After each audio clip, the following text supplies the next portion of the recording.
What things like the film allow Green Lantern to do is come alive for real. You see the constructs come to life. You see that energy dissipate. You hear the sounds. You see the big scopes of Oa and Zamaron and all these other planets. There's something about Hal Jordan himself, because unlike every other superhero, Hal Jordan and Green Lantern are essentially the same.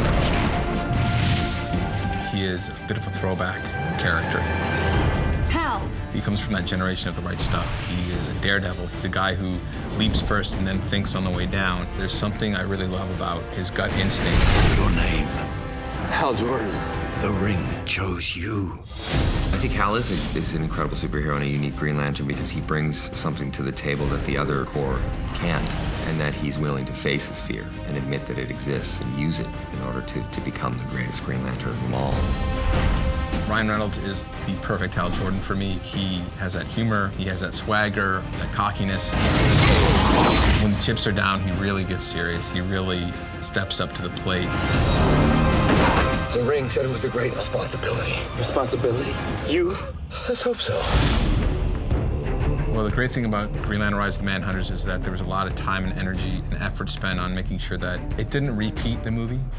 It's like watching the movie, but you get to actually control it. It's kind of cool, I think, for people that are, that love the movie and people that haven't even seen the movie yet. The main storyline for Green Lantern, The Rise of the Manhunters, begins actually many, many years ago because the Guardians had created their first police force, which were the Manhunters. They didn't work out. They sort of went rogue.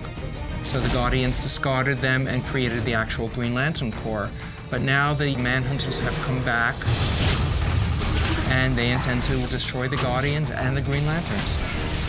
I think it's going to appeal to Green Lantern fans because it's almost like getting a sequel. It's the character that we know from the film, but it's set in a whole new world with whole new threats, and I think that they're going to love that. I think that the Manhunters in the video game are pretty damn interesting. I mean, I almost wish that they were in the movie as well. They're pretty cool. The whole concept of Green Lantern is perfect for a video game because the ring uses energy, the ring needs to be recharged, the ring creates all these different constructs, the ring can let you fly, it can protect you. It's just perfect for a video game. One of the strengths of Hal Jordan and all the Green Lanterns is that they create all these images from their rings. They create these things that are weapons and other forms. That is so great within the context of video games. The best part about it is co-opting with Sinestro. Because if you're a fan, you know where that relationship ultimately leads. So in this film and in this video game, the experience of Hal and Sinestro working side by side together, there's a whole story behind that. There's a whole emotional depth to it. Everybody's bringing Green Lantern to a whole nother level through what they do, through the film, through the video game, through everything that's happening outside the comics. It just adds a whole nother depth to the Green Lantern.